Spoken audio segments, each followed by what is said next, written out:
এই যে দেখছেন দেখছেন এই বাড়ি করো দেখছেন এই মহিলার মুখটা দেখেন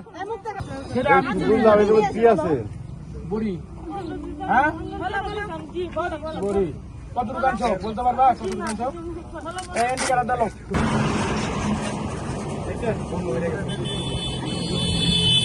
এই যে দেখছেন বুড়িগুলো দেখছেন একটা বুড়ি দেখাই দেখছেন দেখছেন প্রত্যেকটার মধ্যে একই জিনিস ওই দুই প্যাকেট এইদিকে ঘুরেন এই যে দুই মহিলা দেখছেন এই আপনারা নিয়ে আসুন মহিলা টাকা পয়সা মহিলা হ্যাঁ আপনার দুজন একসাথে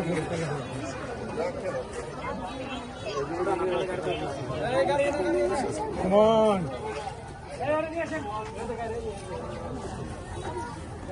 আমি প্রসিকিউশন পেয়েছি আমরা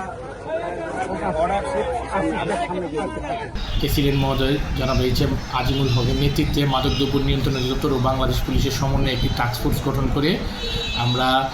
ভৈরব সৈয়দ নজরুল ইসলাম সেতু টোল প্লাজার সামনে একটি টাস্কফোর্স অভিযান পরিচালনা করি এবং সেই অভিযানে ৩,৯৫০ পিস ইয়াবাসহ 2 জন চিহ্নিত মাদক কারবারিকে আটক করা হয়, যাদের একজনের বাড়ি ভৈরব এবং আরেকজনের বাড়ি হচ্ছে ব্রাহ্মণবাড়িয়া। জিজ্ঞাসাবাদে তারা জানা যায় ব্রাহ্মণবাড়িয়া থেকে ভৈরব এই ইয়াবাগুলো তারা নিয়ে আসছিল এবং আমাদের এই একই টিম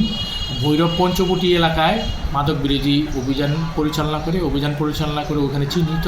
2 জন মাদক কারবারি মনোয়ারা এবং রোজিয়াকে, মনোয়ারাকে 33 পুরিয়া হিরোইন এবং রোজিয়াকে 98 পিস ইয়াবা সহ আটক করে এবং একজন সেবনকারী মোহাম্মদ সিন্টুকে আটক করা হয় অভিযানকালীন সময়। এবং আমাদের বিজ্ঞ ম্যাজিস্ট্রেট মহোদয় ঘটনাস্থলে তাৎক্ষণিক মনোয়ারাকে 6 মাসের বিনাশ্রম কারাদণ্ড এবং 5,000 টাকা অর্থদণ্ড এবং রোজিয়াকে 6 মাসের বিনাশ্রম কারাদণ্ড 100 টাকা অর্থদণ্ড এবং সেবনকারী সেন্টু মিয়াকে 7 দিনের বিনাশ্রম কারাদণ্ড এবং 100 টাকা অর্থদণ্ড প্রদান করেন। আমাদের এই মাদক বিরোধী অভিযান চলমান থাকবে এবং ভৈরবের সকলের সহযোগিতা আমরা পাবো।